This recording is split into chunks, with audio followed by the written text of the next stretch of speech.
Mães em prantos trocavam o último pedaço de couro de seus sapatos por um punhado de grãos podres. Em 1315, a Europa não foi devastada por espadas ou pestilência, mas por um céu que se recusou a parar de chorar. O que começou como uma garoa de verão tornou-se o gatilho para a maior crise de fome que a humanidade já testemunhou.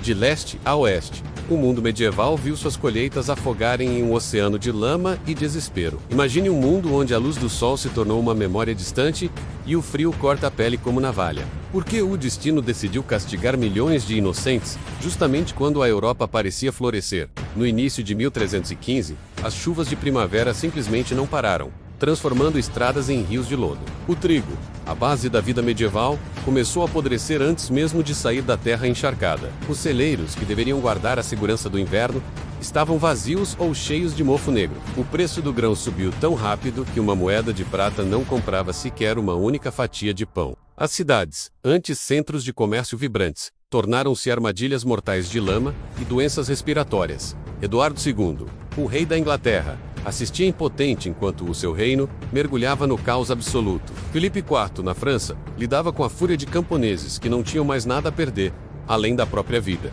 O que você faria se visse seus filhos chorando de fome e o céu continuasse a castigar a terra? Comente abaixo. O gado, enfraquecido pela falta de pasto seco, começou a morrer aos milhares por causa da peste bovina. O cheiro de morte e decomposição tornou-se o novo perfume das aldeias europeias naquele verão maldito. As reservas de sal, essenciais para conservar a carne, foram destruídas pela umidade extrema do ar. Sem sal e sem grãos, a fome deixou de ser uma ameaça para se tornar uma realidade física e dolorosa. A igreja pregava que Deus estava punindo o mundo pelos pecados da nobreza e da luxúria. Mas as orações não traziam o sol, e as procissões eram interrompidas por tempestades violentas de granizo. No outono de 1315, a colheita foi menos de metade do necessário para sobreviver ao inverno. O pânico se espalhou quando o povo percebeu que as sementes para o próximo ano estavam sendo comidas por desespero. Reis tentaram congelar os preços, mas a economia de mercado negro ignorava qualquer decreto real. Nobres começaram a fortificar seus celeiros contra os seus próprios camponeses famintos e desesperados. A confiança na ordem feudal estava se esvaindo tão rápido quanto a água das chuvas nas sarjetas. Relatos de crimes brutais por um pedaço de carne começaram a surgir nos tribunais locais. O sistema logístico medieval, baseado em transporte fluvial, parou porque os rios estavam perigosamente altos. A Europa, que antes crescia em população, agora começava a contar seus mortos em valas comuns.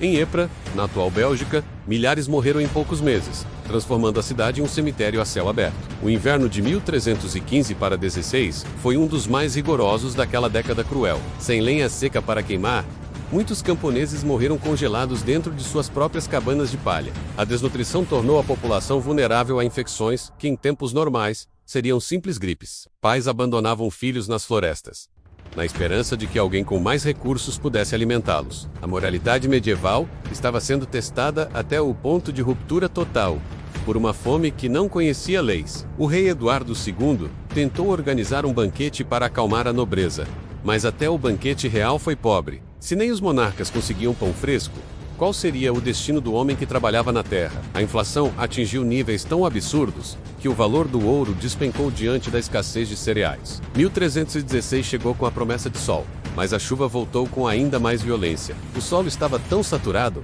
que novas plantações simplesmente boiavam e morriam em poucos dias. Os mosteiros, conhecidos por sua caridade, fecharam os portões para as multidões que pediam por migalhas. Monges e escribas registravam em pergaminhos que o fim do mundo certamente estava próximo. O que sustenta uma sociedade quando a base da sua sobrevivência desaparece sob a lama? A fome crônica começou a afetar a saúde mental das pessoas, causando alucinações e surtos de raiva. Grupos de bandidos, muitos deles ex-soldados, começaram a saquear os poucos comboios de suprimentos. A lei e a ordem tornaram-se luxos que ninguém podia mais pagar na Europa Central. O cheiro de pão assado, antes comum nas manhãs, foi substituído pelo cheiro de fumaça de turfa molhada. Camponeses comiam grama, cascas de árvore e até mesmo esterco seco para enganar o estômago.